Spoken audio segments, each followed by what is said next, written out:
শুভেচ্ছা। রাতের বাংলাদেশে সবাইকে আমন্ত্রণ জানাচ্ছি। শুরুতেই শিরোনাম।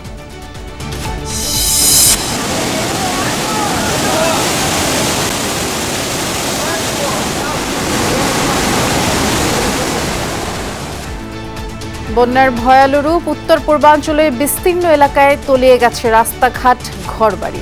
লাখো মানুষের দুর্ভোগ, মানবিক বিপর্যয়। মানুষের কি গরু ছাগল হাঁস মুরগি নিয়ে অনেক কঠিন অবস্থা। মাছ পানি একেবারে কিছুই নেই, সব আমাদের বাড়ি থেকে বাইরে দিয়েছে পানি। আমাদের ওইদিকে ভয়াবহ অবস্থা। আমার মা বাবা আজকে 2 দিন আর আসবে। এস আলম গ্রুপ মুক্ত করে নতুন পর্ষদ হচ্ছে ইসলামী ব্যাংকে। ঋণ জালিয়াতির অভিযোগ ওঠা গ্রুপটির সব শেয়ার থাকবে সরকারের জিম্মায়। এস আলম গ্রুপের শেয়ার হোল্ডিংটাকে আমরা সরকারিভাবে টেক ওভার করবো আইনগতভাবে।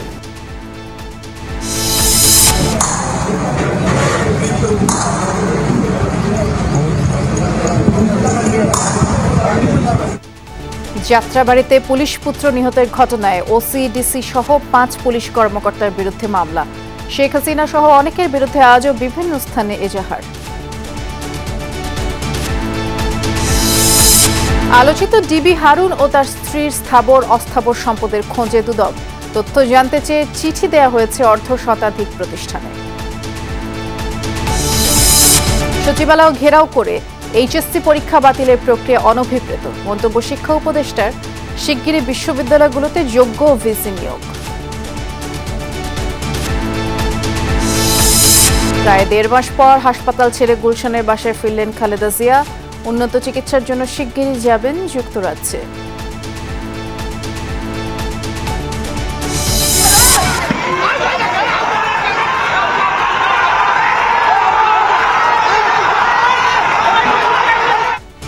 বিএনপির মহড়াকে কেন্দ্র করে দুপক্ষের সংঘর্ষে ফরিদপুরের নগরকান্দায় রণক্ষেত্র, 1 জন নিহত, আহতদের হাসপাতালে ভর্তি।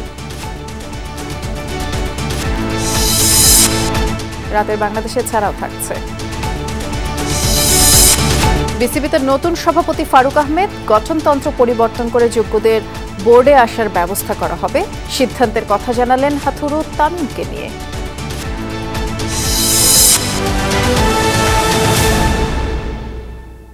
শিরোনামগুলো শুনছিলেন, নুসরাত বৃষ্টির সাথে আছি। এক রাতের ব্যবধানে ডুবেছে ফেনীর সীমান্তবর্তী শতাধিক গ্রাম। পানিবন্দী দিন কাটাচ্ছে 2 লক্ষাধিক মানুষ। আকস্মিক বন্যার কবলে পূর্বাঞ্চলের কয়েকটি উপজেলা খোলা হয়েছে আশ্রয় কেন্দ্র। আর সাজেকে আটকা পড়েছে 2 শতাধিক পর্যটক।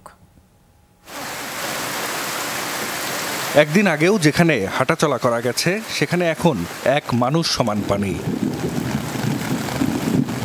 স্মরণকালের সবচেয়ে ভয়াবহ বন্যার কবলে ফেনীর ফুলগাজী, ছাগলনাইয়া আর পরশুরাম উপজেলা। পানিবন্দী দিন কাটাচ্ছে 2 লক্ষাধিক মানুষ। বানের জলে প্লাবিত পরশুরাম পৌরসভা ও 3 ইউনিয়নের সকল এবং ফুলগাজী পৌরসভার অধিকাংশ গ্রাম। ছাগলনাইয়ার বেশিরভাগ এলাকা তলিয়েছে আকস্মিক বন্যায়। জলমগ্ন থাকায় পরশুরামে সড়ক যোগাযোগ পুরোপুরি বন্ধ। প্রকট হয়ে উঠেছে বিশুদ্ধ পানি ও শুকনো খাবার সংকট। খোলা হয়েছে আশ্রয় কেন্দ্র। এরই মধ্যে উদ্ধার কাজে যোগ দিয়েছে ফায়ার সার্ভিস, সেনাবাহিনী ও বিভিন্ন স্বেচ্ছাসেবী সংগঠন। কালকে রাত থেকে না খাওয়া দাওয়া আছে, না ঘুম আছে। কি একটা অবস্থা, অসুস্থ রোগী মানুষের কি গরু ছাগল হাঁস মুরগি নিয়ে অনেক কঠিন অবস্থা। ফুলগাজীর ওইদিকে তো মানুষের কোনো যোগাযোগে পাওয়া যাচ্ছে না। আমাদের ওইদিকে ভয়াবহ অবস্থা। আমার মা বাবা আজকে 2 দিন আর আসবে। আমার ঘরের বুক সমান হয়ে গেছে পানি। আমাদের বাঁচার উপায় নেই, আমাদের জানমাল আল্লাহ জানে। আমার জন্মের পরে আমি এটা দেখলাম, এটা অকল্পনীয়। টানা বৃষ্টিতে তলিয়েছে নোয়াখালীর 9 উপজেলার বেশ কিছু গ্রাম। বসতঘর, গ্রামীণ সড়ক ও শিক্ষা প্রতিষ্ঠানে পানি ঢুকে পড়ায় সীমাহীন ভোগান্তিতে স্থানীয়রা। জেলার সব প্রাথমিক, মাধ্যমিক এবং উচ্চ মাধ্যমিক বিদ্যালয় বন্ধ ঘোষণা করা হয়েছে। অনেক পানি, হাঁটতে পারতেছি না, সব ভিজে যাচ্ছে। আপনার বাড়ি ঘরে জল উঠে গেছে। বন্যাটাকে দেখো অনেক অসুবিধা, গাড়ি গাড়ি চালাতে পারে না, আর ওরা হানি বাড়ি ঘরে ডুবেছে, ঘরের ভিতরে পানি ঢুকে গেছে। মাছ পানি একেবারে কিছুই নেই, সব আমাদের বাড়ি থেকে বাইরে দিয়েছে পানি। অব্যাহত ভারী বর্ষণ ও ভারত থেকে নেমে আসা ঢলে ব্রাহ্মণবাড়িয়ার সীমান্তবর্তী নিম্নাঞ্চল প্লাবিত হয়েছে। পানিতে তলিয়ে গেছে আখাউড়ার 4 ইউনিয়ন। জলবদ্ধতা সৃষ্টি হয়েছে স্থলবন্দর এলাকায়। স্থানীয়রা জানান, হাওড়া নদীর বাঁধ ভেঙে ত্রিপুরার থেকে রাতারাতি পানি ঢুকেছে লোকালয়ে। যেখানে আমরা শুনতেছি যেখানে পানি প্লাবিত হইতেছে, সেখানে ওদেরকে যে আমরা নিরাপদ স্থানে নিয়ে আশ্রয় কেন্দ্রে নিয়ে স্থান দিতেছি। স্কুলে উঠছি, আমাদের বাড়িঘর পানি অনেক তলায় নিছে, এখন আমরা বেকুল হয়ে স্কুলে পড়ছি। আমাদের বাড়িঘর তলায় গেছে গা, আমরা আব্দুল্লাহপুর স্কুলে এসে অবস্থান করছি। পূর্বাঞ্চলে ভারী বৃষ্টি ও উজানের ঢলে বেড়েছে খোয়াই নদীর পানি। হবিগঞ্জে সবগুলো পয়েন্টেই বিপদসীমার উপর দিয়ে বইছে নদীর জল। মৌলভীবাজারের নদ নদীর পানিও বেড়েছে উজানের ঢলে। মনু ও ধলাই নদী বইছে বিপদসীমার উপরে। পানি বাড়ছিল, পানি ঠিক আছে, পানি টানতেছে। গতকালকে রাত্রি থেকে পানি বৃদ্ধি পাওয়া শুরু হয়েছিল, এখন পর্যন্ত বৃদ্ধি পাচ্ছেই। আমরা কুটাঘাটা দিয়া কোনো মতে একটাইতে পারছি না, না একটানির কারণে বান ছুটিয়া গেছে, যাওয়ার পরে মানুষের বাড়িঘর ডুবাইয়া এমন পরিস্থিতি যে 8 মাইয়া খেয়ে তুই যা আছিস। তৃতীয় দিনের মতো জলাবদ্ধ বন্দরনগরী। চন্দনাই, সাতকানিয়া, ফটিকছড়ি, মিরসরাই সহ বিভিন্ন উপজেলার বিস্তীর্ণ অঞ্চল প্লাবিত। বিরামহীন বর্ষণে অনেকটাই বিপর্যস্ত জনজীবন। বহুত কষ্ট, শুধু আমাদের না, এখানে যারা যাতায়াত করে সবারই কষ্ট। প্রতিনিয়ত আমরা সমস্যার মধ্যে পড়তেছি। এই যে হাঁটু সমান পানি নিয়ে হাইটা যেতে হচ্ছে। রাঙামাটিতে প্লাবিত নিম্নাঞ্চল। ভারী বৃষ্টিতে কাঁচালং নদীর পানি বৃদ্ধি পেয়ে প্রবাহিত হচ্ছে বিপদসীমার উপর দিয়ে। বাঘাইছড়ির মারিশা দিঘিনালা সড়কের কয়েক জায়গায় পাহাড়ের মাটি ধসে ব্যাহত হচ্ছে যান চলাচল। খাগড়াছড়িতে খোলা হয়েছে 98টি আশ্রয় কেন্দ্র। জাহিদ হাসান, যমুনা নিউজ।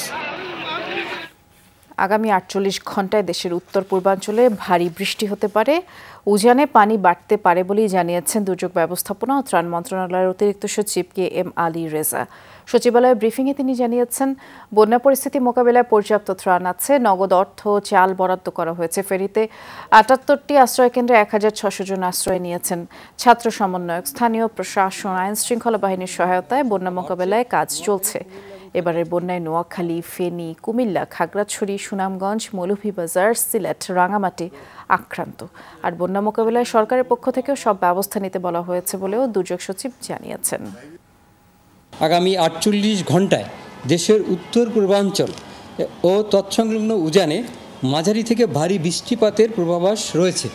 ফলে এ সময় উত্তর পূর্বাঞ্চলের সিলেট, সুনামগঞ্জ, নেত্রকোনা, মৌলভীবাজার ও হবিগঞ্জ জেলার প্রধান নদীসমূহের পানি সময় বিশেষে বৃদ্ধি পেতে পারে। বন্যা আক্রান্ত আরও জেলার সংখ্যা বাড়ছে। এসালম গ্রুপের আধিপত্য বন্ধ করে ইসলামী ব্যাংকের নতুন পরিচালনা পর্ষদ গঠন করা হচ্ছে। ব্যাংকটির পতন ঠেকাতেই এই উদ্যোগ নেওয়া হয়েছে বলে জানিয়েছেন governor doctor Ahsan H Mansur. তিনি বলেছেন, বর্তমানে ব্যাংকটির বেশিরভাগ শেয়ার এসালম ও তাদের সংশ্লিষ্ট কোম্পানির দখলে।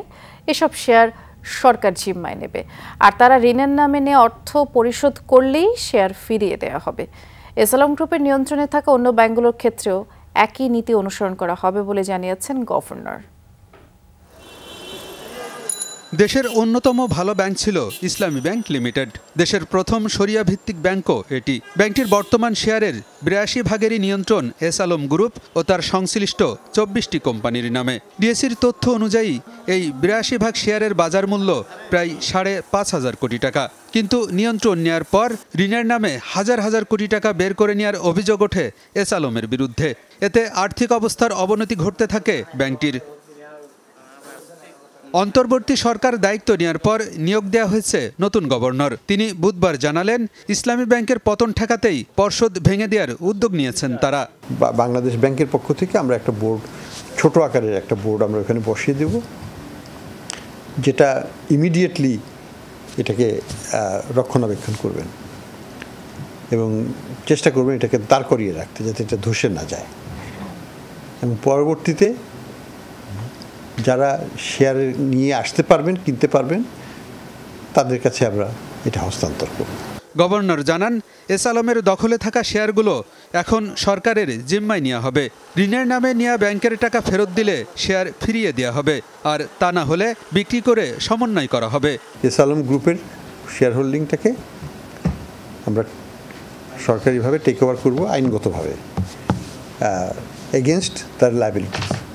তারা যদি পুরো টাকা শোধ করে দেয়, মালিকানা ফেরত পেতেও পারেন, কিন্তু আমার তো মনে হয় না যে তাদের সেই উদ্দেশ্য আছে, সেই উদ্দেশ্যের ন্যায়ও নেই। They don't care about Islamic bank. তাদের যে সাইফন করার ইচ্ছা ছিল সেটা তারা করে ফেলেছে, যা নেওয়ার, লুটের নেওয়ার, সেটা লুট করে ফেলেছে তারা। কাজেই এখন এই যে ভগ্নাদশা আছে সেটাকেই উদ্ধার করতে হবে। সাংবাদিকরা হাজার হাজার কোটি টাকা পাচার প্রসঙ্গে জানতে চান ডক্টর আহসানের কাছে। জবাবে তিনি বলেন, পাচারের বিষয়ে সমন্বিত উদ্যোগ নেওয়া হবে সব নিয়ন্ত্রক সংস্থার মাধ্যমে। আমরা কোঅর্ডিনেটেড ওয়েতেই আগাবো। এটাতে সিদ্ধান্ত হয়েছে যে দুদক, পুলিশের যে সিআইডি এবং বিএফআইইউ একসাথেই কাজ করবে এগুলো নিয়ে। Governor doctor Ahsan S Mansur বলেন, ইসলামী ব্যাংকের ধস ঠেকাতে এরই মধ্যে নতুন ঋণ বন্ধের পাশাপাশি বিধিনিষেধ আরোপ করা হয়েছে শেয়ার হস্তান্তরে। গ্রুপটির নিয়ন্ত্রণে থাকা বাকি ব্যাংকের বিষয়েও একই নীতি প্রয়োগ হবে। আলমগীর হোসেন, যমুনা নিউজ, ঢাকা। রাজধানীর বনানীতে সাবেক বিদ্যুৎ ও জ্বালানি প্রতিমন্ত্রী নসরুল হামিদ বিপুর মালিকানাধীন ভবনে অভিযান চালিয়ে 1 কোটি টাকা বিদেশি মুদ্রা জব্দ করেছে আইনশৃঙ্খলা বাহিনী। এছাড়া প্রতিষ্ঠানটির গোপন লকার থেকে একটি পিস্তল, 2টি ম্যাগাজিন, 50 রাউন্ড গুলি উদ্ধার করা হয়েছে। আর জব্দকৃত মালামাল অবৈধ কিনা তা যাচাই করে ব্যবস্থা নেবে পুলিশ। রাজধানীর বনানীতে সাবেক বিদ্যুৎ ও জ্বালানি প্রতিমন্ত্রী নজরুল হামিদের মালিকানাধীন ভবনে অভিযান চালিয়েছে সেনাবাহিনী, পুলিশ ও র্যাব সদস্যরা। এ সময় অফিসে প্রবেশ ও তল্লাশি চালাতে গিয়ে অফিস কর্মকর্তাদের সহযোগিতা চেয়েও পাননি আইনশৃঙ্খলা বাহিনী। পরে ফায়ার সার্ভিসের সহযোগিতায় ভবনে থাকা গোপন ভল্ট খুলে তল্লাশি করেন তারা। মঙ্গলবার মধ্যরাত থেকে শুরু হওয়া অভিযানে 5টি ভল্ট থেকে 1,51,000 টাকা, 510 তুর্কি লিরা, 200 ব্রিটিশ পাউন্ড জব্দ করা হয়। এছাড়া একটি পিস্তল, 2টি ম্যাগাজিন ও 50 রাউন্ড গুলিও উদ্ধার করে পুলিশ। এ সময় আইনশৃঙ্খলা বাহিনীকে সহযোগিতা না করে উল্টো অভিযানের নামে লুটপাট চালানোর অভিযোগ করেন প্রতিষ্ঠানের এক কর্মকর্তা। দাবি করেন অফিসটি সাবেক বিদ্যুৎ ও জ্বালানি প্রতিমন্ত্রীর নয়। আইনশৃঙ্খলা বাহিনীতে 100% ওয়ে ছিল যে এখান থেকে আসলে শত শত কোটি এখানে ছিল কিনা, এখান থেকে বেরোচ্ছে কিনা বের করার। সেটা না করে রাতের আধারে এসে একটা অফিসকে এভাবে ধ্বংস করে একদম শ্মশান করে দিয়ে। যদিও পুলিশ বলছে অভিযানের শুরু থেকেই বারবার তাদের সহযোগিতা চাইলেও কোনো প্রকার সহযোগিতা করেনি কর্তৃপক্ষ। ভল্টের ভিতরে কি আছে দেখার জন্য যখন ওনাকে বললাম ওনাদের, তখন ওনা দেখলাম যে সেরকম রেসপন্স করলো না। তারপরে অনেকক্ষণ ওয়েট করলাম, উনি বলতেছে খুঁজতেছি, এই করতেছি। তারপরে শেষমেশ আমরা নিজেদের কাটার বা এই ধরনের ওয়েল্ডিংয়ের কাজ যারা করে ওদের মাধ্যমে খুঁজে টুজে এনে তারপরে আমরা ভল্ট ভাঙি। ছাত্রদের পক্ষ থেকে অভিযোগ ছিল নজরুল হামিদের এই ভবন থেকে ছাত্র জনতার আন্দোলন দমাতে বিপুল সংখ্যক অর্থের যোগান দেয়া হয়েছে। ফয়সাল মাহমুদ, যমুনা নিউজ, ঢাকা। যাত্রাবাড়িতে গণ আন্দোলনে পুলিশের গুলিতে প্রাণ যায় আরেক পুলিশের ছেলে ইমাম হোসেনের। এই ঘটনায় 5 পুলিশ কর্মকর্তাকে আসামি করে নিহতের পরিবার মামলা করেছে। অভিযোগে বলা হয় প্রত্যেকে এই হত্যায় সরাসরি জড়িত।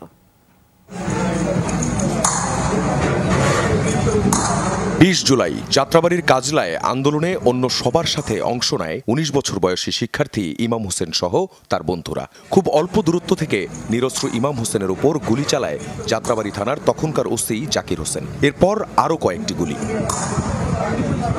ইমামকে বাঁচাতে আপ্রাণ চেষ্টা করে যাওয়া বন্ধু রাহাতেরও পায়ে গুলি করে পুলিশ। মারা যায় ইমাম, হাঁটতে পারছে না রাহাত। ইমাম নিজে একজন পুলিশ সদস্যের ছেলে। সেদিন গণমাধ্যমের ক্যামেরাগুলোকেও এই ছবি ধারণ করতে দেয়নি পুলিশ। রুটি খাইয়ে খালি বাড়ি ছিল নিচে। এখন আমি বিচার পাইতেছি না, সাহিল দত্তার মতন হত্যা পাইতেছি না। কেন পাইতেছি না? মানুষ কি জন্য অপেক্ষা করতেছে আমি বুঝি না। একটা ছেলের এতগুলা গুলি উপরে কিভাবে করেছে? তার মায়া মমতা নাই। জাকির উনি যাত্রাবাড়ি থানায় তদন্ত ওসি ছিল, এখন পল্টন থানা নাকি উনি ট্রান্সফার হয়ে গেছে 14 তারিখে। আমি চাই ওনাকে আইনের আওতায় আনা হোক এবং কি আমরা এটা সুষ্ঠু বিচার চাই। ঢাকার সিএমএম আদালতে 5 পুলিশ কর্মকর্তাকে আসামি করে মামলা করেন ইমামের মা।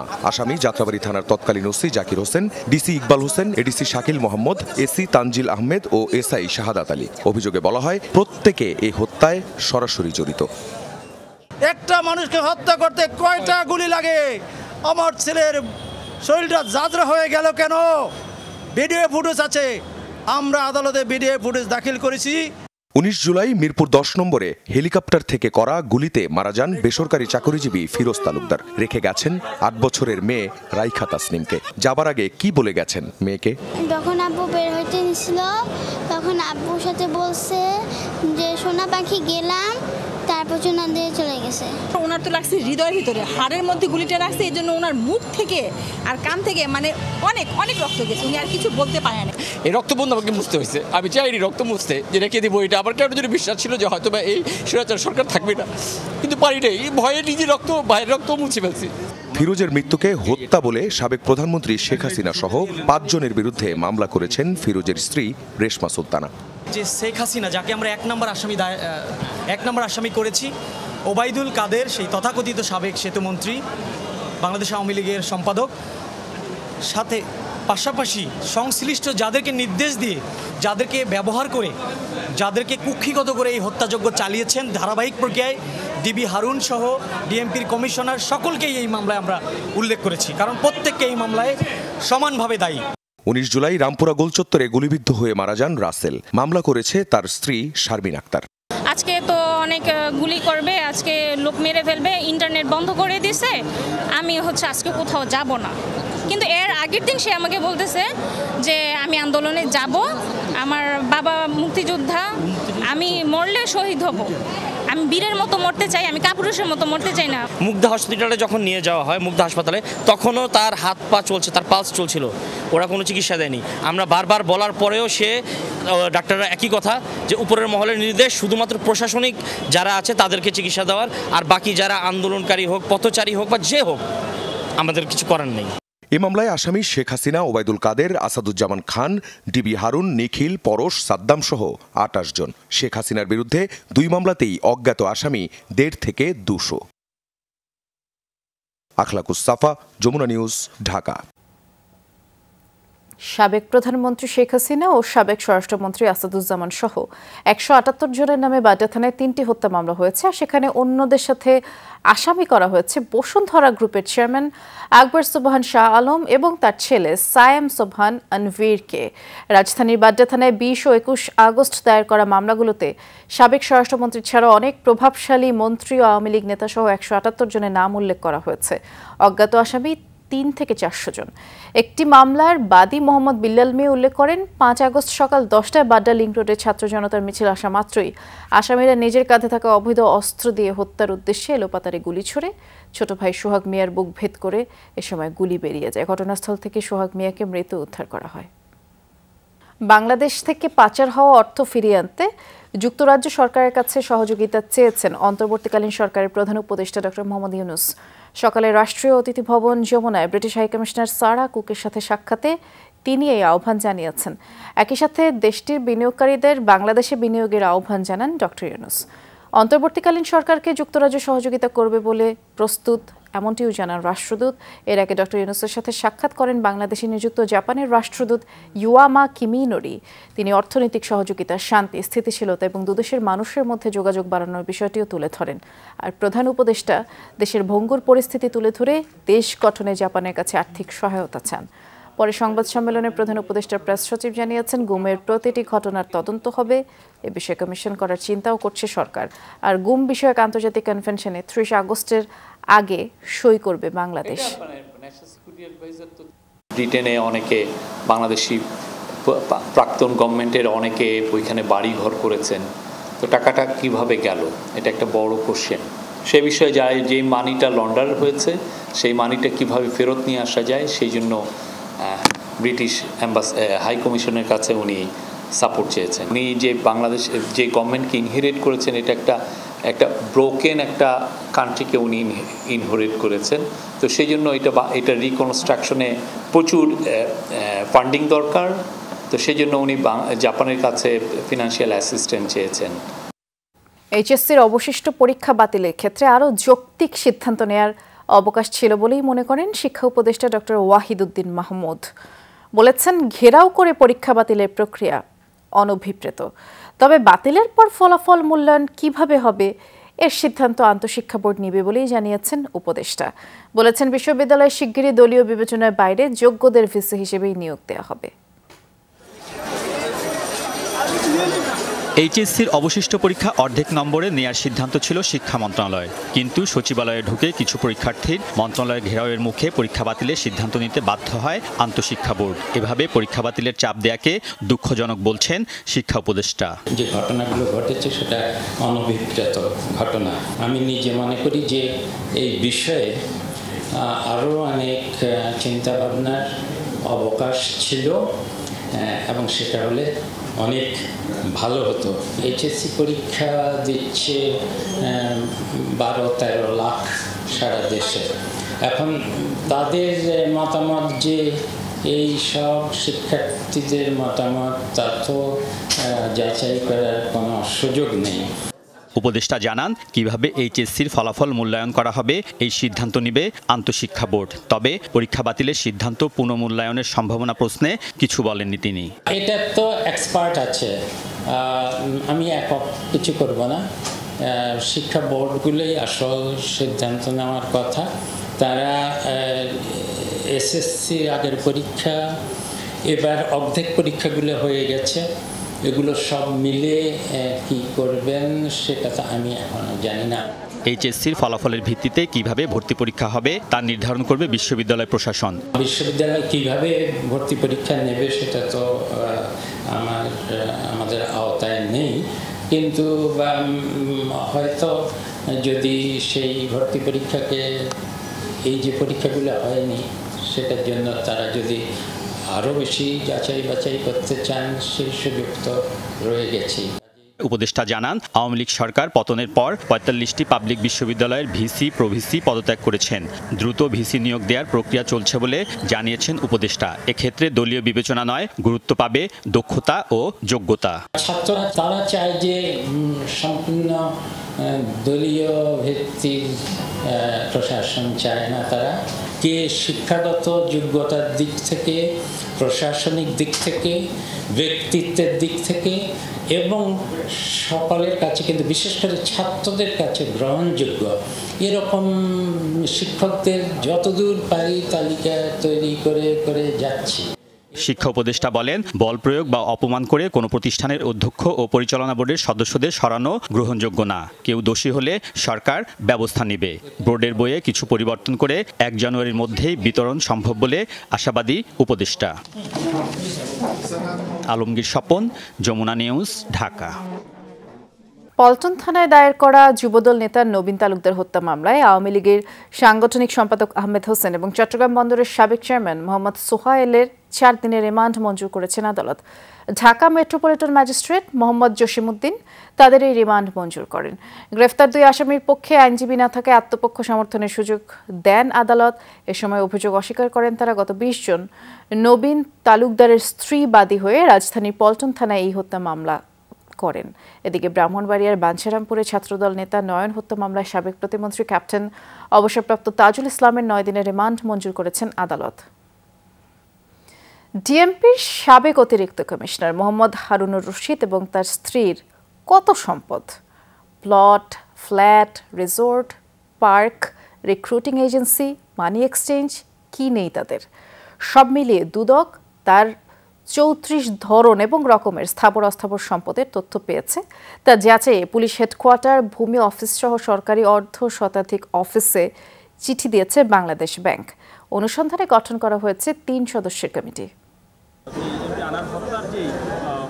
রাজনৈতিক প্রভাব খাটিয়ে ডিএমপির সাবেক অতিরিক্ত কমিশনার হারুনুর রশিদ দায়িত্ব পালন করেছেন পুলিশের গুরুত্বপূর্ণ নানা পদে। এই পদের জোরে প্রভাব খাটিয়ে হয়েছেন অডেল সম্পদের মালিক। প্রাথমিক যেটা মনে করি যে দুদকের তথ্য মতে বিতর্কিত হারুন ও শিরিন দম্পতির কিশোরগঞ্জের মিঠামইনে রয়েছে প্রেসিডেন্ট রিসোর্ট। সবুজ পাতা নামের আরেকটি রিসোর্ট আছে গাজীপুরের শ্রীপুরে। নন্দন পার্কেও আছে তাদের মালিকানা।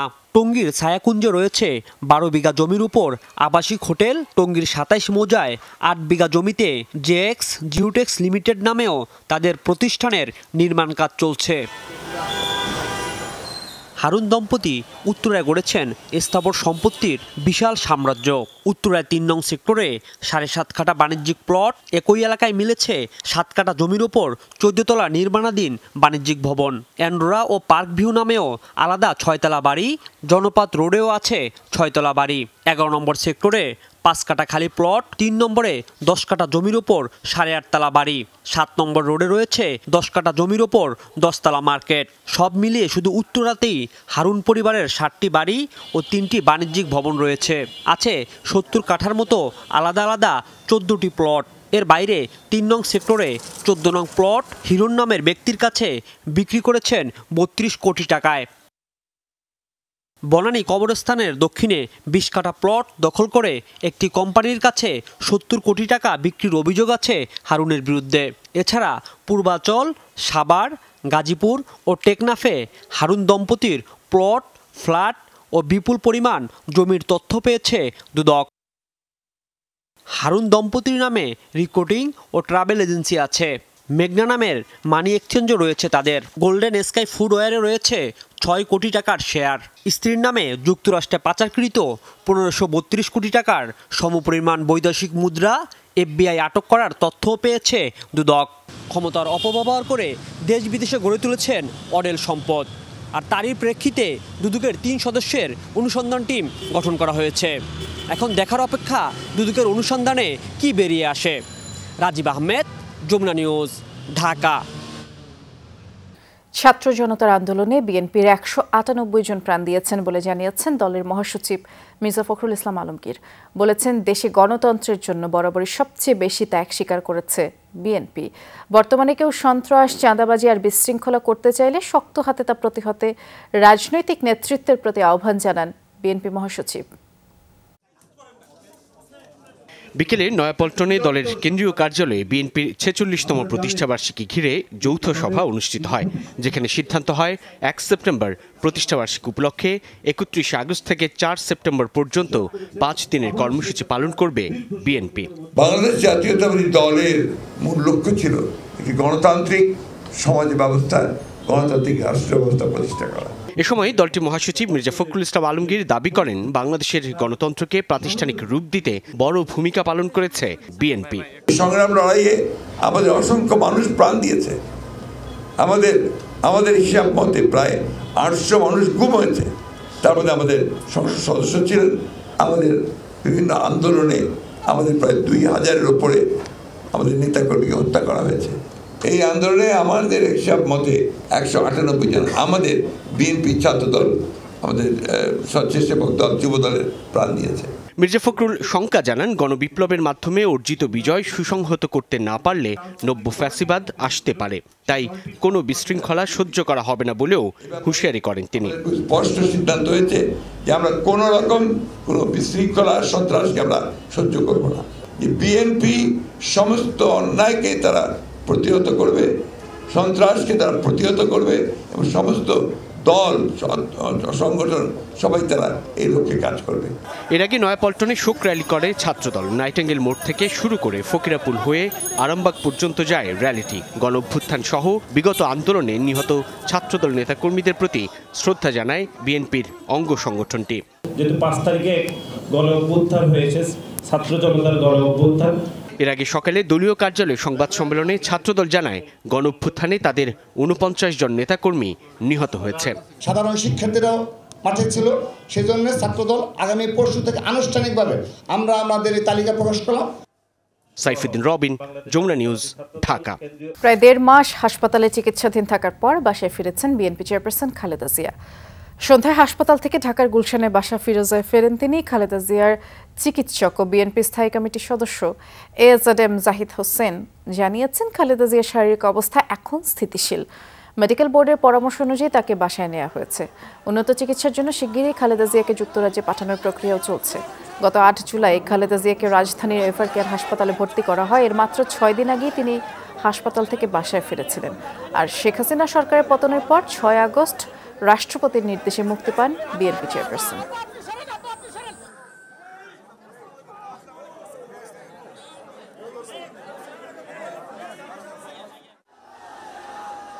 বাসায় রেখে চিকিৎসা চলবে। পরবর্তীতে ওনাকে যত দ্রুত সম্ভব ইনশাআল্লাহ মেডিকেল রিভিউর জন্য আবারও ওনার যে মাল্টিডিসিপ্লিনারি অ্যাডভান্স সেন্টারে নেওয়ার যে পরিকল্পনা, সেটি পরিবারের সদস্যরা এবং চিকিৎসকদের সুপারিশ ক্রমে ইনশাআল্লাহ গ্রহণ করবে। ফরিদপুরের নগরকান্দায় বিএনপির দুপক্ষের মধ্যে তুমুল সংঘর্ষ হয়েছে। এতে একজন নিহত হয়েছেন আর অন্তত 20 জন আহত। আহতদের স্থানীয় বিভিন্ন হাসপাতালে চিকিৎসা দেওয়া হচ্ছে। এদিকে এই ঘটনার পর দলীয় শৃঙ্খলা ভঙ্গের অভিযোগে বিএনপি সাংগঠনিক সম্পাদক শামা ওবায়েদ ও কৃষক দলের সাধারণ সম্পাদক শহীদুল ইসলাম বাবুলের দলীয় সব পদ স্থগিত করা হয়েছে। বিএনপির দুপক্ষের পাল্টাপাল্টি মহড়াকে কেন্দ্র করে মঙ্গলবার রাত থেকেই উত্তেজনা ছড়ায় ফরিদপুরের নগরকান্দায়। রাত পোহালেই দেশীয় অস্ত্র নিয়ে সংঘর্ষে জড়ায় দুপক্ষ। রণক্ষেত্রে পরিণত হয় ছাগলদি মোড় এলাকা। পুলিশ ও এলাকাবাসী জানায়, স্থানীয় বিএনপি নেতাকর্মীরা দুভাগে বিভক্ত। এক পক্ষ বিএনপির সাংগঠনিক সম্পাদক শামা ওবায়েদের অনুসারী, আরেক অংশ কৃষক দলের কেন্দ্রীয় কমিটির সাধারণ সম্পাদক শহীদুল ইসলাম বাবুলের পক্ষে। বাবুলের নিজ এলাকায় আগমন উপলক্ষে শোডাউন ও পথসভার উদ্যোগ নেয় তার সমর্থকরা। এ নিয়ে দেখা দেয় উত্তেজনা। ছাগলদি মোড়ে অবস্থান নেয় বাবুলের অনুসারীরা, আর বাস স্ট্যান্ড এলাকায় জড়ো হয় শামা ওবায়েদের সমর্থকরা। এক পর্যায়ে বাধে সংঘর্ষ। কৃষক দলের যে সেক্রেটারি আছেন শহীদুল ইসলাম বাবুল, উনি একটি পথসভা রেখেছিলেন। 11টার দিকে পথসভা ছিল, তো সেটাকে কেন্দ্র করে আরেকটি গ্রুপ যেটা আছে বাংলাদেশ জাতীয়তাবাদী দলের যে সাংগঠনিক সম্পাদক শামা ওবায়েদ রিঙ্কু, ওনার যে সমর্থন গোষ্ঠী রয়েছেন, ওনারা একই সাথে অবস্থান নেন। এটা ধাওয়া তার ঘটনা ঘটেছে। সংঘর্ষে আহত হন অন্তত 20 জন। হাসপাতালে নেওয়া হলে কবির ভুইয়া নামে একজনকে মৃত ঘোষণা করেন চিকিৎসক। সংঘর্ষের পর এলাকার পরিস্থিতি থমথমে। মোতায়েন রয়েছে অতিরিক্ত পুলিশ সদস্য। জাহিদ হাসান, যমুনা নিউজ। মোবাইল আর্থিক সেবা প্রতিষ্ঠান নগদ পরিচালনায় প্রশাসক নিয়োগ করেছে বাংলাদেশ ব্যাংক। চট্টগ্রাম অফিসে পরিচালক মোহাম্মদ বদিউজ্জামান দিদারকে দায়িত্ব দেওয়া হয়েছে। কেন্দ্রীয় ব্যাংকের কর্মকর্তারা বৃহস্পতিবার নগদ কার্যালয়ে গিয়ে কার্যক্রম বুঝে নেওয়ার কথা রয়েছে। আর এর পাশাপাশি প্রতিষ্ঠানটি পরিচালনায় 6 জনকে সহায়ক কর্মকর্তা হিসেবেও নিয়োগ দেওয়া হয়েছে।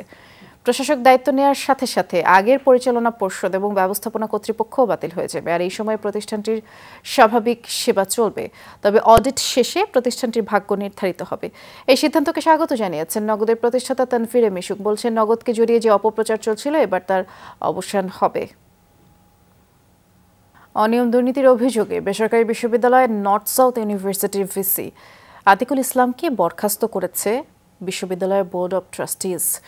বিশ্ববিদ্যালয়ের বিভিন্ন বিষয় নিয়ে বেশ কয়েকদিন ধরেই জবাবদিহিতা চাওয়া হচ্ছিল ভিসির কাছে। ছাত্ররাও ভিসি আতিকুল ইসলামের পদত্যাগের জন্য আলটিমেটাম দিয়ে আসছিল। বুধবার নর্থ সাউথ ইউনিভার্সিটি বোর্ড মেম্বাররা সভায় বসে ভিসিকে বরখাস্ত করার সিদ্ধান্ত নেন। একই সাথে ট্রাস্টিরা জানান, বিশ্ববিদ্যালয়ে যোগ্য শিক্ষক রয়েছেন, এনএসইউকে সামনে এগিয়ে নিয়ে যাওয়ার। দ্রুতই বিশ্ববিদ্যালয়ে স্বাভাবিক শিক্ষা কার্যক্রম ফিরবে বলেও আশা করেন তারা।